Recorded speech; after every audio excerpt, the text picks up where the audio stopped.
Fala trader, aqui é Diógenes com mais um material para você a respeito do mercado financeiro. Nesse vídeo eu vou fazer para você uma análise macroeconômica do dólar para a gente entender quais são os dados macroeconômicos que saíram recentemente para o dólar e que isso pode ajudar a entender a direção do dólar de forma geral ao longo dos próximos dias. Inclusive ajudar a entender como é que funciona, como é que está a situação dos elementos macroeconômicos para direcionar o Banco Central americano em termos de tomada de decisão com relação à taxa de juros. E isso é importante para a gente, beleza? Durante esse ano de 2022, eu vou te trazer um vídeo, entre vídeo e live, vou te trazer um material por dia para você realmente poder dar o próximo passo enquanto trader no mercado financeiro. Conta comigo para isso, beleza? Então, se você não está inscrito ainda, se inscreve aqui no canal, deixa o seu like nesse vídeo, é muito importante para mim, até para você contar para o YouTube que você gosta de material bacana a respeito do mercado financeiro, ok? Bom, vamos para a nossa análise. Toda quinta-feira tem um dado relevante para a economia, que é os pedidos iniciais por seguro-desemprego. E eu sempre falo desse indicador, mas hoje eu quero ir um pouco além para você, com você nesse indicador, beleza? Eu estou aqui no site do investing.com e a gente pode ver as notícias de hoje, tá? Então tivemos notícia para o euro, né, índice de preço ao consumidor, várias notícias para o euro, tá? E nós tivemos aqui, pedidos iniciais por seguro-desemprego. Então eu vou te mostrar isso aqui primeiramente. Eu sempre falo desse indicador macroeconômico, mas eu vou repetir um pouquinho para você. Os pedidos iniciais por seguro-desemprego, basicamente é um indicador que mede a quantidade de pessoas que iniciaram um processo burocrático de solicitar o seguro-desemprego durante a semana anterior.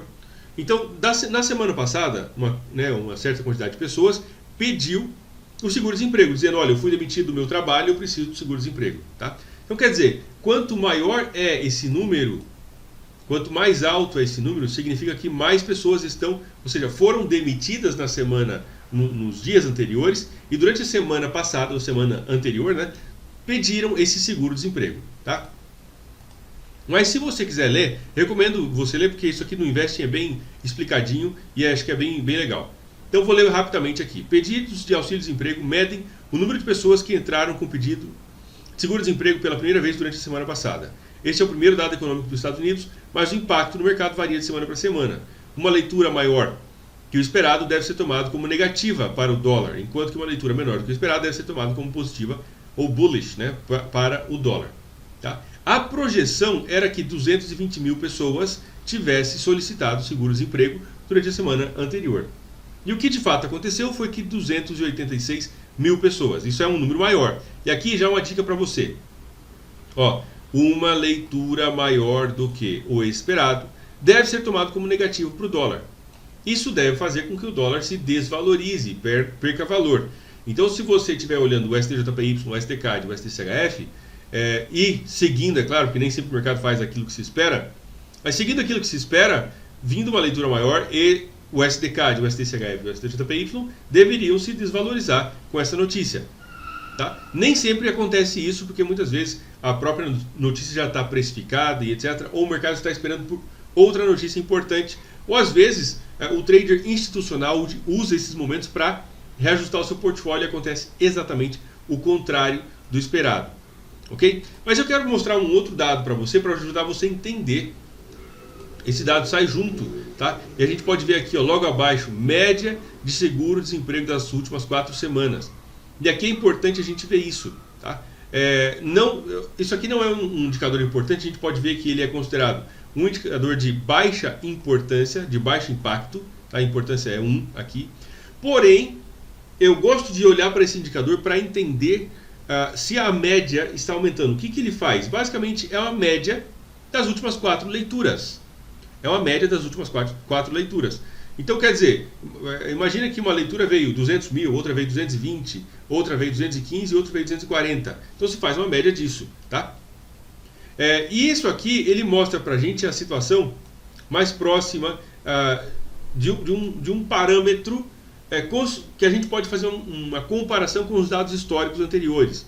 E, apesar de a leitura, a última leitura ter vindo em 286 mil, que foi mais alto do que o esperado, ainda assim a média continua baixa.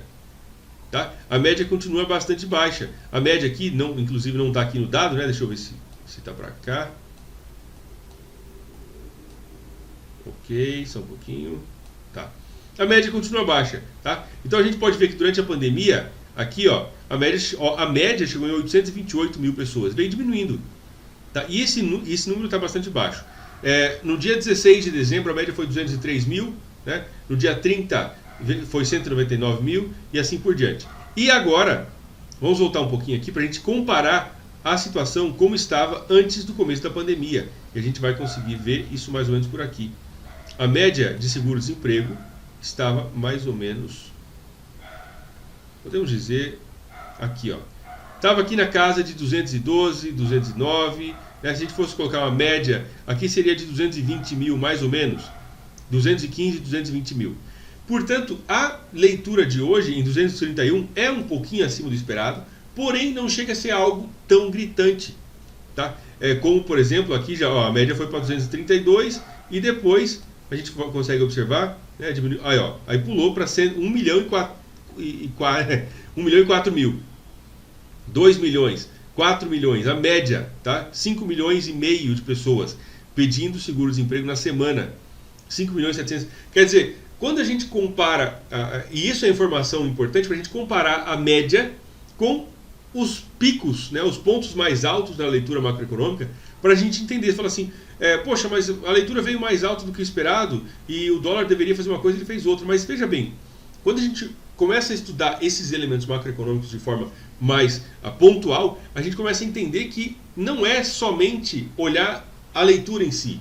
É a mesma coisa você pensar na análise técnica. Você pode olhar só para o candle. Imagina que você vai operar e você fala assim, eu quero operar pin bar, né, um pin bar ou um engolfo, o padrão de candle que quiser. Você pode olhar só para aquele candle, apareceu um pin bar, logo é compra. É claro que não. Você não pode fazer isso, tá? Então você precisa de ter uma ideia de contexto, onde está inserido aquele pin bar, ou aquele elemento da análise técnica, aquela figura da análise técnica. Na análise macroeconômica é a mesma coisa. Não adianta eu vir aqui, por exemplo, e olhar, né? A leitura dos pedidos iniciais de seguro-desemprego veio 286 mil, e isso foi mais alto do que esperado, logo o dólar deve cair, logo eu vou vender. Não é só isso. E essa visão de contexto que a gente tem, né, a gente procura desenvolver na análise técnica, a gente também precisa desenvolver isso na análise fundamentalista. Tá? E também temos outras coisas aqui, índice de atividade industrial também saiu às 10h30. E uma coisa que eu quero mostrar para você, as vendas de casas usadas que veio mais baixo do que o esperado. Tá? A expectativa era que fosse 6 milhões e 440 mil e na verdade veio 6 milhões e 180 mil casas usadas. É um outro indicador que nos ajuda a entender como que está o setor imobiliário nos Estados Unidos. Isso não gera exatamente um grande impacto no PIB lá na frente, porque são casas usadas, e aquela força já foi a força econômica que a construção de uma casa, né, já foi gerada a partir daquele ponto.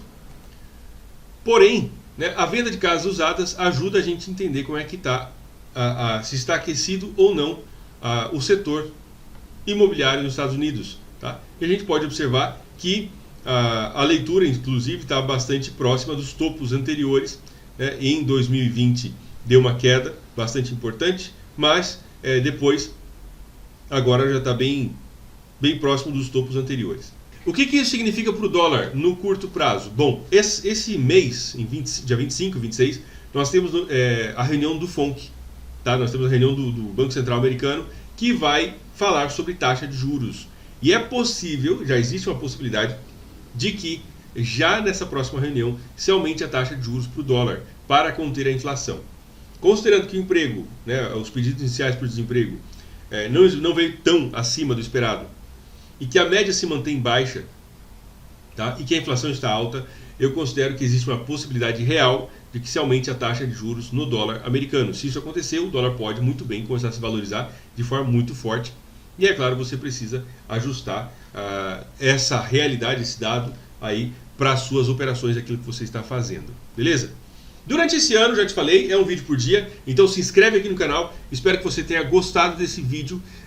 E eu vou trazer, basicamente a ideia é te trazer toda quinta-feira uma análise com isso, sempre te adicionando, trazendo as novas informações que o mercado gerou a respeito de si mesmo. Beleza? Deixa o seu like, é muito importante, se inscreve no canal. Amanhã nós temos vídeo novo. E amanhã, inclusive toda sexta-feira, nós temos live de trading, a live mapa da semana que eu faço lá no canal da Active Trades no YouTube.